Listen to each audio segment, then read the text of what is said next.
Isn't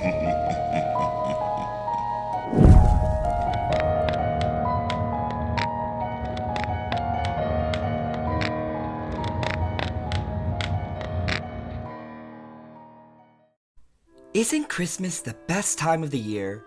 Barbara asked in a cheery tone after she drank her cup of eggnog. What, of course! Everyone waits patiently for the year to go by for this day, Laura said, watching the children opening the presents on the floor. The house was packed with people, mostly with Laura's family, people she knew and family members that she didn't remember. Everyone was all around the Christmas tree, either on the floor or couches. All that Laura would hear was the family talking to one another and the sound of paper being ripped open. She had a cup of tea in her hands and a jolly smile printed on her face as she looked at the children that she usually only saw once or twice a year. One kid had got a dinosaur in a box, while a little girl received nail polish and a Barbie doll with a dark blue dress on. The teens opened their presents to find money and electronics, like $20 to $30 or a new phone. Adults in the family got cards, little decorations, and other useless items. Sarah, who was Barbara's daughter, entered into the back of the tree to see if she could find any stowaway gifts hiding in the back. She found a small present in there, with very plain, light blue wrapping paper. It seemed like it was wrapped in a hurry, like someone completely forgot about Laura and gave her something random. Sarah waved at Laura, but she didn't notice her, even when she called her. "Hey sis, she's flagging you down over there," Barbara said as she pointed to where Sarah was. Laura looked to where Barbara was pointing at and saw the gift in Sarah's hands. She got up and walked towards her, dodging children and opened empty boxes with holiday wrapping paper at their sides along the way. Laura bent down and grabbed the present, saying thank you to Sarah as she went back. She sat in her original spot next to Barbara and opened the gift. The wrapping paper was poorly done, but the box itself looked very exquisite. The box had painted in a dark green detailed vines all around it, wrapping against one another as you went around the box. And the box itself was a light brown tan color that looked like sand that had been taken directly off of the beach. "Wow, that looks wonderful! Open it!" Barbara said, waiting anxiously for the revealing of what was in the box. Laura opened it diligently as to not damage the box itself, like it was a piece of priceless art. As she opened it, all that could be heard from her point of view now was Barbara's breathing that was directly next to her, blocking everything else that was going on. Inside was a white circle that wasn't very tall inside of the box. She reached out and got it. It was a plain white oval container with purple bold lettering saying "Quick Removal Mud Mask." Great, another bathroom product, Laura thought as she gave it to Barbara so she could look at it. Thank you, She tried to yell, but quickly stopped. She rapidly tried to find a name on the wrapping paper that wasn't her own, but found nothing. Barbara handed it back to Laura so she could find who it was from. "Who gave me this one?" Laura said in a confused, rushed tone. Everyone just stared at her, and it was mostly silent, until everyone responded with an "I don't know" or "It wasn't me." No one had the intentions to give her something for the reunion other than Barbara, again, as every year. She then placed the mud mask into the artistic box and everything went back to normal. "Maybe it was someone that left early.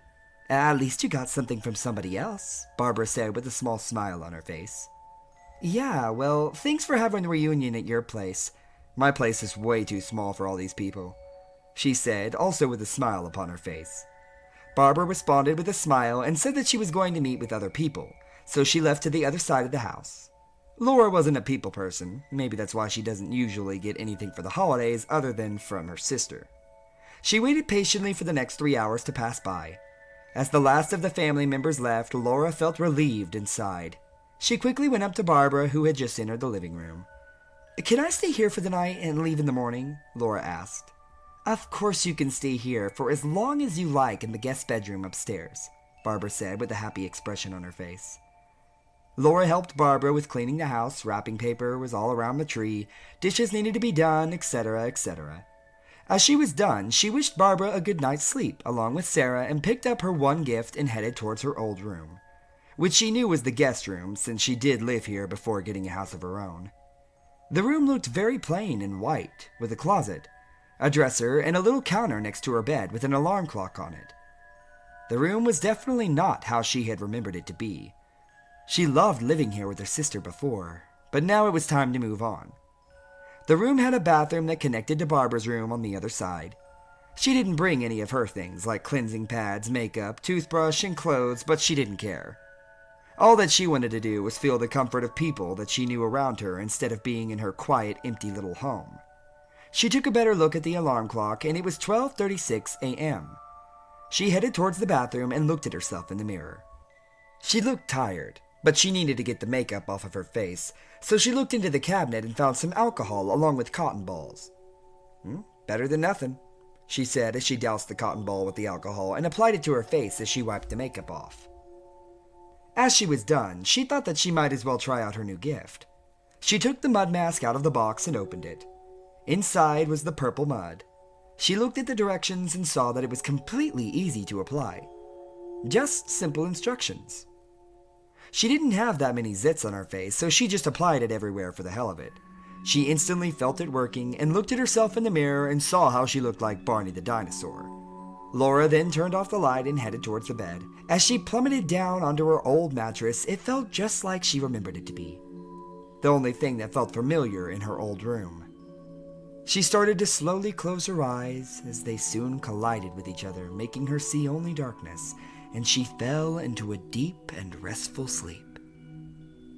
Later in the morning, around 8, Barbara's daughter came upstairs to notify her that her mom had made breakfast for everyone. As she quickly ran up the stairs and skipped into the hallway and stood in front of Laura's room and spoke up. "Aunt Laura, breakfast," she answered. But no response came. She then reached for the dark yellow doorknob and turned it. And as she opened the door, her eyes widened. She screamed at the top of her lungs for a few moments before running back downstairs. What she saw was Laura. But her face wasn't there anymore. It was burned completely off. The eyes and eyelids, along with her brows, melted into a liquid deep into the hollow sockets, and a pool of the remains was left in her empty skull. The flesh was burned and boiled to a crisp, as there was pus bubbles where the skin ended on her face, and flesh was dangling on the sides with shades of red underneath. Her nose was completely melted off, and the blood just vaporized along with everything else. Her tongue, along with her cheeks, gums, and the whole inside of her mouth was vaporized, and only a skull with teeth remained visible. Inside of the bathroom was the container of the mud mask. And there was a little detail that she had missed, which was directly in front of her eyes. The warning details, which were right under the directions. In black ink it read, "Do not apply with alcohol before use." Most important, do not sleep while the product is in direct contact with the face or skin. Only the screams of Sarah and the pattern of rushed footsteps coming up the stairs remained. Laura's question was never answered.